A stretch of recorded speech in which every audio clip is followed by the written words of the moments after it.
જો ને તમારા ચેલાઓ ગાડીઓને મોજકો અને ઊંડા જળની અંદર ધક્કો મારીને ચાલી આવ્યા હતા ગુરુદેવ. ચાલો નારાયકો મારી સાથે જૂઠું બોલતા હતા. હાલ હાલ હાલ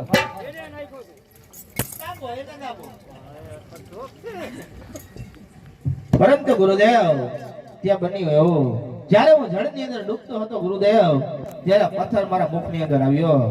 માટે જુઓ આ પથ્થર ગુરુદેવ. લાવો. અરે બેટા, આ પથ્થર નહીં પણ 40 ગ્રામ રૂપે ભગવાન વિષ્ણુ છે. આ મૂર્તિનું તેજ ચંદ્રમાના તેજ જેવું છે, એટલે આજથી તારું નામ ચંદ્રાસ રાખવામાં આવે. આ તો એક ડૂબકી મારી, બે ડૂબકી મારી તો 80 ગ્રામ પૂરો થઈ જાત ને. હા બાડિયા, આ માંગવા જાવ માંગવા નો જાવ પડે કા. હે યાદ સખા રે મને ઘનશ્યામ મળ્યા.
હું સમાધિમાં બેસું છું, મારી રજા સિવાય કોઈ પણ માણસ આશ્રમ ની અંદર આવવો ન જોઈએ.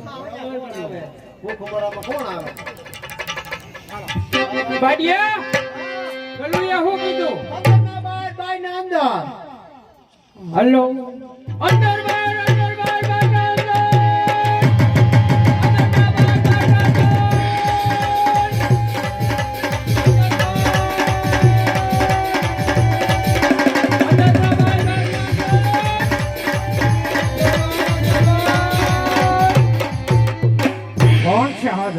પૂરે જાય છે તુલા ઈકડું કસ કયાલી નાસિક વરુણ ભાંડગાવ બલોડી જાય પૂરે જાય તુલા ચાંગા પછી પાઈ પાઈ આલો ઈકડું કસ કયાલો આશ્રમ હે તુલા માહિતી નહીં બરકા અસી વાટ પૂરે જાય તુલા હે કી માહિતી ગુરુજીના આશ્રમમાં ભાગી આવી. હા ઘરમાં છે ભાગ્યા. જઈને ગુરુ કાળવને કહે દુષ્ટ રાય આવ્યા છે. બાડિયા તને કહે શું કીધું? હું તો સમજતો નથી. શું કયો? જઈને ગુરુ કાળવને કહે દુષ્ટ રાય અંદર આવને રજામાં આવે છે. આ ગલો આશ્રમમાં બૂસ્ટર લેવું है भाई बूस्टर को हम क्या करता है बाबा लाइट तो है हमारे એટલે તો સમજતો નથી. હું સમજતો નથી. જઈને ગુરુ કાળવને કહે દુષ્ટ રાય આવ્યા છે. એ ગલો એ દૂધની ગાડી આવી એ બાટલી લેવી છે. કાવા પીતા બાવા કાવા હે અરે દૂધની ગાડી આવી બાટલી લેવી છે. કાલિયો ગુરુ કાવા કાવા પીતા है दूध नहीं पीता. કેતા હારા ભાઈ આના જઈને ગુરુ કાળવને કહે દુષ્ટ રાય આવે છે. ગલો બોલો બાડિયા, રાઈ બેઠી દાણા આવ્યા લેવા છે. આપને રાય વેચીને શું કરવા? તો શાક છે ને વગાડશું. એકલા ધાણો એથી તમે સમજતા નથી એમ ને? ગલું ના પડે હે રાઈ મેથી દાણા નથી જોતા. જઈને ગુરુ કાળવને કહે દુષ્ટ રાય આવ્યા છે. હું ખાઈ જાઉં ઓલે મોકલ મને તમે કઈ દઈશ જ નથી પાછી બોલો કેટલા છો એલા? હા કેટલા એટલે ઉસીના લી ભાઈ જઈને ગુરુ કાળવને કહે દુષ્ટ રાય આવે છે. કહી દે કહી દે બી થોડા એમને ઘણી ખુશીથી અંદર આવવા દો. ચાલો બા ખુરશી લઈને આવતા રહ્યો. ગાડી ખુરશી લઈને આવજો, થોડી લઈને નહીં. અમારા બાપુએ એમ કીધું. મુરગાલો ને દોસ્તો રાયના આવ મોટેરાય આવ. ઓચિંતા આવવાનું કારણ હાવાનું કારણ એક જ ગુરુદેવ, મેં કરેલા પાપમાંથી મુક્ત થવાનો કોઈ ઉપાય ખરો? અરે દોસ્તરાય, તે કરેલા પાપમાંથી મુક્ત થવું હોય તો તારે યજ્ઞ કરવો. જલ્દીથી બતાવો ગુરુદેવ, યજ્ઞ કેવો હોય કેવડો હોય ને કઈ રીતે થાય? 150 ફૂટનો થાય, 200 નીચે બેસે. કાગળિયું. 200 ફૂટનો થાય, 200 ફૂટનો થાય. જેવડો કરવો હોય યજ્ઞ, જેવડો કરવો હોય એવડો નીચે થાય. બેસ, તને ન ખબર પડે. ખબર પડે અમને ન ખબર પડે. અરે દોસ્તરાય, એ યજ્ઞ 1 વર્ષનો. એક વર્ષનો હોય જ. નહીં નહીં ગુરુદેવ, એક વર્ષ સુધી યજ્ઞ શાળાની અંદર બેસી યજ્ઞમાં આહુતિ આપવાનો આ દુષ્ટરાય પાસે ટાઈમ ના હોય ગુરુદેવ. એનાથી નાનો યજ્ઞ હોય ખરો? એનાથી નાનો યજ્ઞ 6 માસનો હોય છે. છમાસ નો હોય? નહીં નહીં ગુરુદેવ, એટલો બધો પણ મારી પાસે ટાઈમ ન હોય.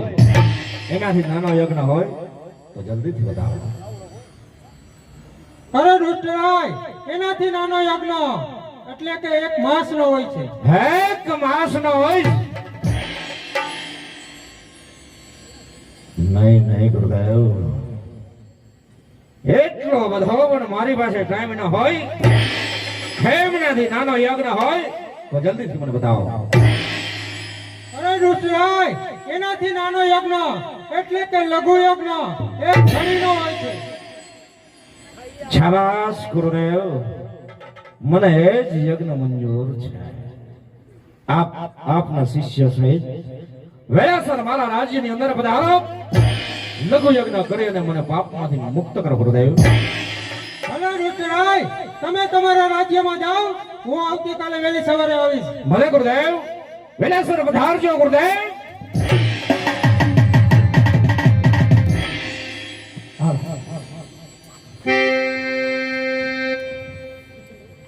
એ ચાલો યજ્ઞ કરવા જાય, ચાલો યજ્ઞ કરવા જાય, ચાલો યજ્ઞ કરવા જાય, ચાલો યજ્ઞ કરવા જાય, ચાલો યજ્ઞ કરવા જાય, ચાલો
ચોકી ફેરો કરો.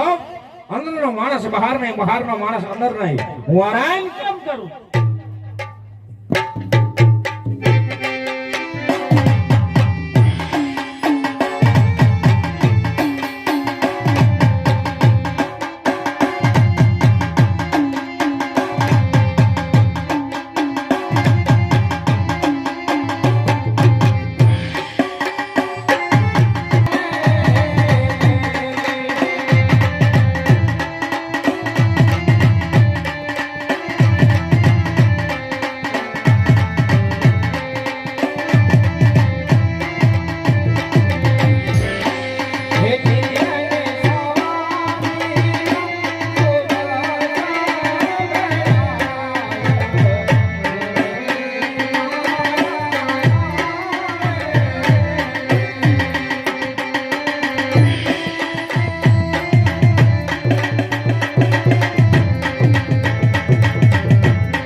જા જ દુષ્ટરાયને જઈને કહેજે કે ગાલોમની અંદર આવવાની રજા માંગે. ક્યાંથી આવો?